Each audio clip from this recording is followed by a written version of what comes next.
Hello friends. Today we will be starting with the DSR routing protocol. Yesterday we have done the AOTV. Now today we will be completing the dynamic source routing algorithm or protocol. First of all, the general discussion about DSR. There are basically two main mechanisms which work together to allow the discovery and maintenance of source routes in dynamic source routing algorithm. First is the route discovery and second one is the route maintenance. Route discovery. It is a mechanism by which a source node S obtains a route to a destination D.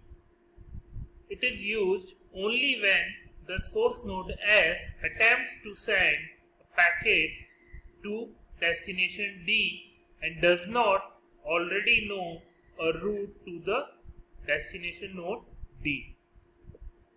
Route maintenance. It is a mechanism by which the source node is able to detect if the network topology has changed and can no longer use its route to destination D. If source knows another route to destination, then use it. Else, invoke route discovery process again to find a new route. It is used only when source wants to send a packet to destination. Each mechanism operates entirely on demand. The DSR requires no periodic packets of any kind at any level. It is unidirectional and asymmetric route support is there. For example, it sends a packet to a node D through a route and receives a packet D from another route. Now, basic route discovery. When S wants to send a packet to D, it places in the header of the packet a source route giving the sequence of hops that the packet should follow on its way to D. S obtains a suitable source route by searching its route table. If no route found for D, then the S initiates the route discovery protocol to dynamically find a new route to D. Sender broadcasts a route request packet RREQ and the RREQ contains a unique request ID and also the address of the sender, receiver end. In this, if the node is in the destination node or has the route to the destination, then send a route reply packet RREP. Else, if is the source, then drop the packet. Else, if it is already in the RREQ's route table, then also drop the packet. Else, append the node address in the RREQ's route table and broadcast the updated route request. It is a basic figure for understanding the dynamic source routing. S is the source node, D is the destination, WZ are the neighboring nodes, and rectangular box is the route request packet. First of all, the source sends RREQ. This is shown in the some kind of animation. The requests are sent to the W and Y neighboring nodes. Then again they are transferred to the Z and the other neighbors. At last it is reached to destination D.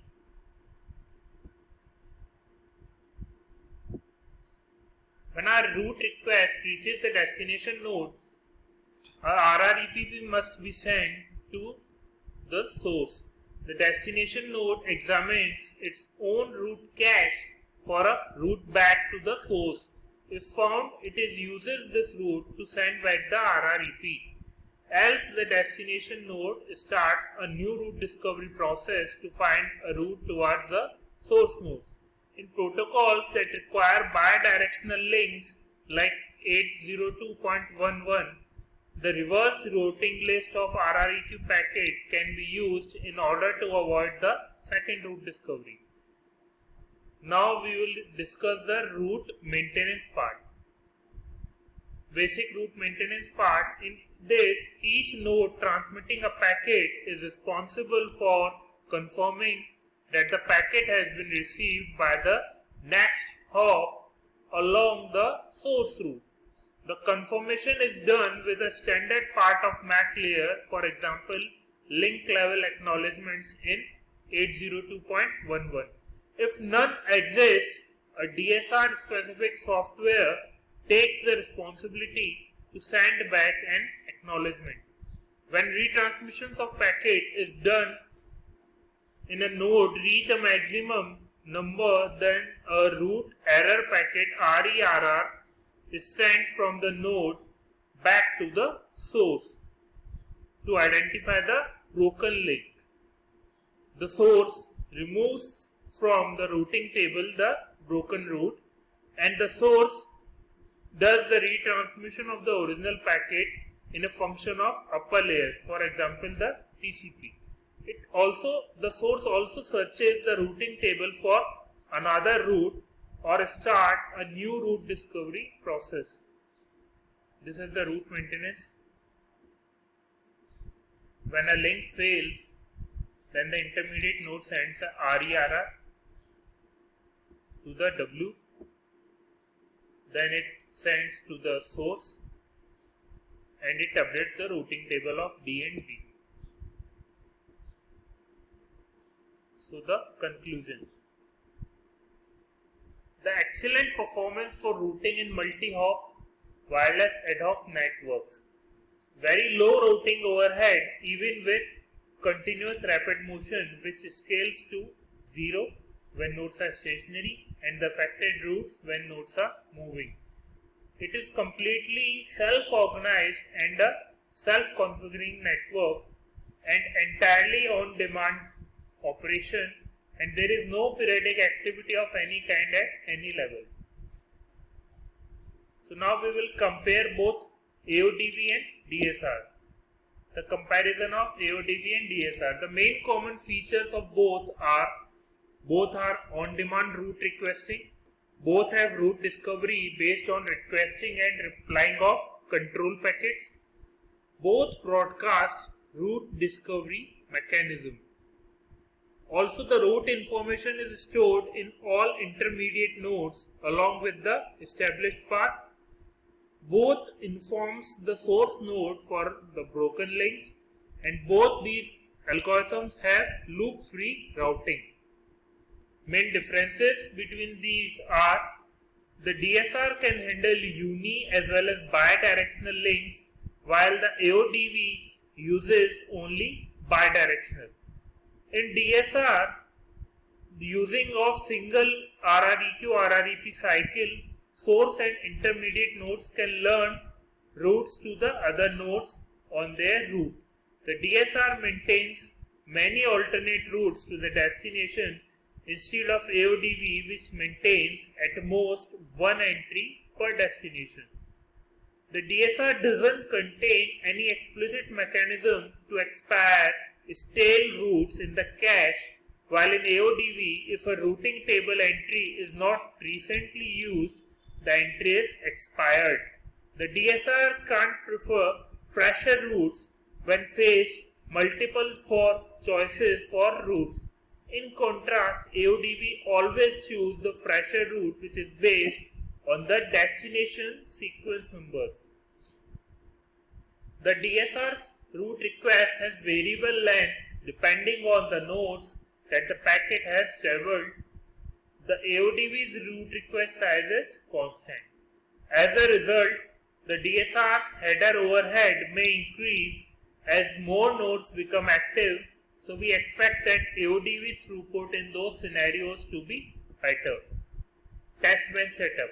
100 nodes, some of them are sources, nominal bitrate of 2 megabytes per second, nominal node range of 250 meter and continuously moving nodes.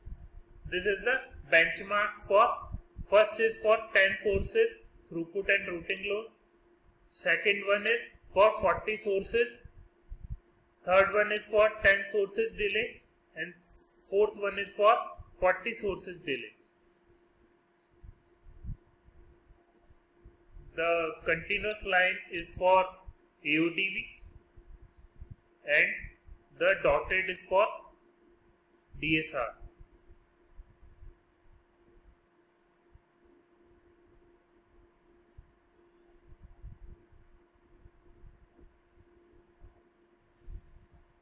So on the basis of performance matrix and packets delivered divided by packets sent, the percentage for DSR is 56.88 and for AODV it is 83.66. The average delay in seconds in the case of DSR is 1.36, while in case of AODV it is 0.26 seconds. The routing packets, the route request is this 37,774 for the DSR, while in case of AODV it is 228 and 094. The route replies and route errors are also given for both the algorithms, and finally the total is given for both the algorithms. The application and routing statistics for an example scenario for a network of 100 nodes with continuous mobility and 40 sources. So it is the conclusion. The DSR outperforms AODV algorithm in less stressful situations, that is, where there are a smaller number of nodes and lower load or lower mobility, while the AODV algorithm outperforms DSR in more stressful situations or the situation where there is more load and higher mobility of nodes. The DSR commonly generates less routing load than AODV, while the poor delay and throughput of DSR due to the lack of any mechanism to expire stale routes or determining the freshness of routes. Thank you all of you.